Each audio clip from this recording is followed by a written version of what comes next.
and starting off with your travel. So what did you guys come up with? Computer. Here's our list. Yes, I love this list on the whiteboard. We've got whiteboard lists. Well, good use of the whiteboards. Excellent use of supplementary tools. Well done. I like it very, very much. So obviously, yes, you need a laptop. Please don't forget your laptop or your charger. Don't forget your charger. What else have we come up with? Oops. Headphones. Yes, absolutely. Headset. In my humble opinion, but in my experience, my noise canceling headset has come to my rescue several times. It seems like when you're traveling, like everything is far noisier. I mean, I've conducted a workshop where the farmer in the fields behind us, because of where we were staying, like we were in an apartment building, but there was a little farm behind us. And he decided that he was going to like simultaneously make like hay his area and cut down and trim along the fences. So it sounded like there was a chainsaw like right in the room that I was working with. And nobody could hear it. So because I asked. I literally had a chainsaw outside my window. They took down my tree the other day, and they were supposed to be working somewhere else first and coming after 10 o'clock, but they didn't. So when I watched my video playback, you couldn't hear a thing. I know. It's amazing. And it has to do with well the microphone too. Yeah. It's noise canceling. Yeah, So that's important. Noise canceling mic is a must. And when I'm looking for a headset, like if I had to go and buy a new headset, I would obviously I check out reviews from other people, but I always look for something that says noise canceling mic compatible with Skype and telephony.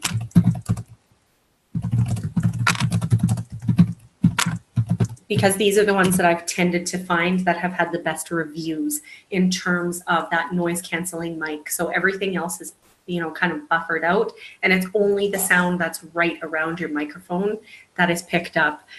So well worth the investment. Mine weren't very expensive. Mine were less than $40.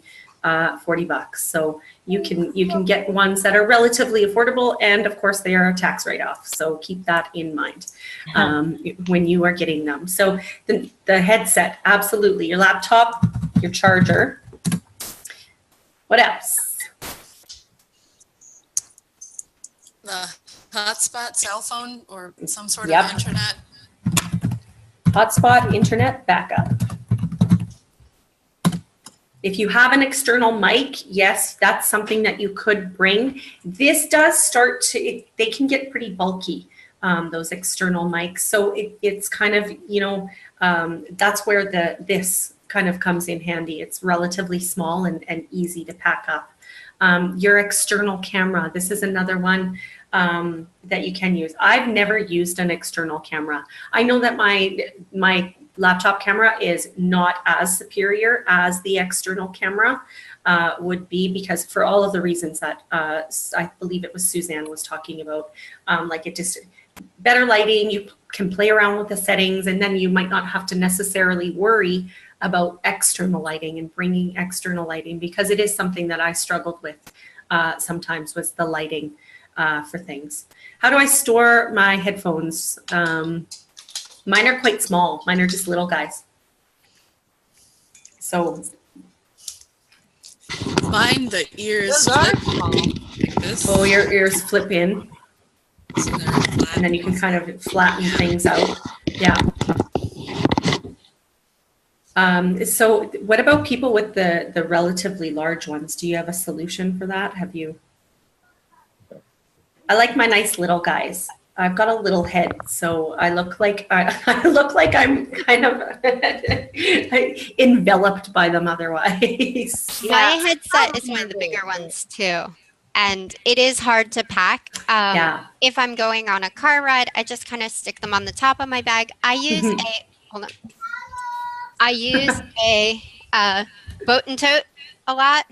Okay. Yep. The LL Bean bags. Yep. Mine has the extender with the zipper. And so when I do pack, it kind of helps. They can go right on the top. Yes. But they are kind of hard to pack. With the bigger ones. It is what it is, but I find Yeah. that they're more comfortable when I'm teaching for a few hours at a time. I need the padding. I also have a small Yeah. head. Steel series makes a good one for small head. Okay. That's good to know.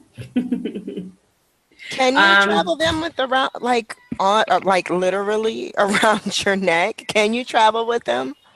Mine see are people too with- tight around my neck. I'm going to show you here. Oh, okay. Oh, so they'll like choke you. I can't. A neck rest, head rest? No. Yeah, there you go. Put some padding on it. You can sleep on them. Absolutely. Some people have cases for theirs as well. So I just really kind of carefully, they are the last things that I pack. My headset, I kind of carefully wrap things around and in they go into my bag or into my giant travel day purse. You know, the ones that are almost as big as a carry-on bag, those ones, they will often go into there. Those kind of things. What else have we got? So we've got the big ones. We are missing one if you're traveling to another country. Converter plug. Yeah, absolutely. Like an adapter so that you can plug in anywhere. And then speaking of being innovative, one thing that we came up with was sock puppets. So you have your socks, but they're also puppets. Oh, speaking of, I found this at, I think, Michael's craft store the other day. Check that out. Hey. Oh, yes, you can put I've seen that on the those. plane too. Yeah, and this is very small. Eyeballs. That's Now you great. Just like a We're little just gonna puppet. wear boat. everything. Yeah, wear it all. Your cords or your scarves. It's great. Probably be pulled off by security if we didn't. Yeah, could be. Perhaps. So you definitely need an adapter. I had to learn the hard way. I forgot to get one before we left on our travels, and I ended up having to get one when we landed in Zurich. It cost me an arm and a leg, but I needed it, so I had to buy it. It was like over 50 Swiss francs, so close to $50. Whereas I know that you can buy adapters in like a Best Buy, et cetera, for far less than that. So have one so that you can plug in anywhere, one of those world conversion kind of adapters. Definitely a needed sort of thing. An extension cord, you never know how close to an outlet you'll be. That's not a bad idea either. That's a good idea. It's actually a really good idea. It's something that I've never thought of. And I don't think it's something that ever has come up in one of these little conversations. So kudos to you, Jennifer. That's a good one. My 100-foot long Ethernet cord definitely came with me. That way, because I never knew where we were always staying in Airbnb type accommodations just because of our setup kind of thing. But I always knew like we were going to have the router right in the spot that we were at. This is one of the things that kind of was a requirement for accommodations. Like, am I going to have personal access to this router so I can restart it so that I can plug in, etc.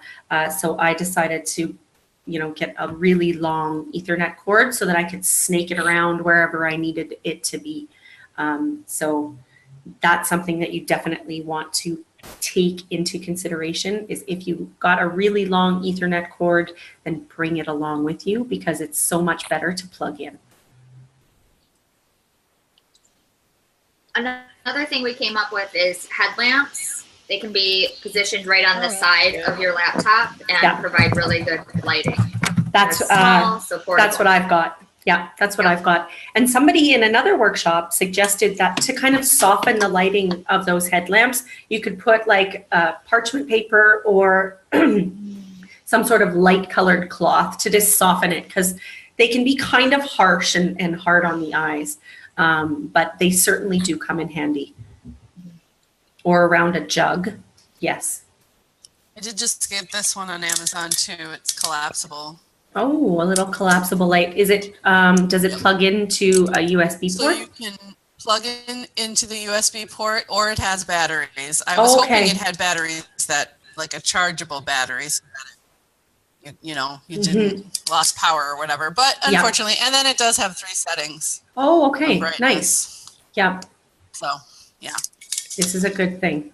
So the lighting is taken care of. So essentially, there's a plastic bag as well diffuses the light. Thank you, Richard. That's a great idea too. Always plastic bags around, unless you're in certain places. But there's almost always a plastic bag around to use. That's a great idea. Dawn is asking Melody where she got that light. You said it was on Amazon, yeah? I pretty much get everything on Amazon. Amazon Prime member. So it all comes to you, which is perfect. That's great.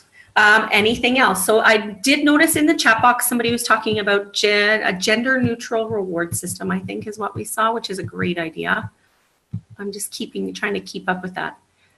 A laminated sheet of paper to serve as a whiteboard, and the backside could be a gender neutral reward system. That's a lovely idea. So you can use both sides of it. Sheet protectors, plastic sheet protectors are also a great thing to have a few of, so that you can just chuck, a piece of paper in it with your dry erase marker, of course. That's something that you really want to have. Whiteboard or whiteboard alternative.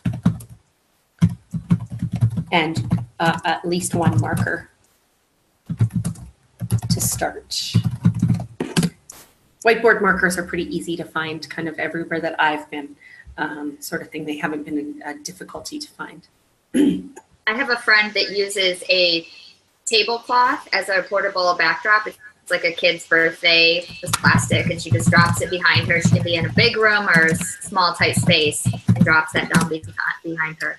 Absolutely. Mine is portable. It's made of felt. And the reason that I like the felt is because felt sticks to felt. So like I've made stars. I've got plans to make other things. I just have to wake up my crafty side to make a few other kind of felt rewards. But the thing that I love the most about this felt background, like it's so easy to put up.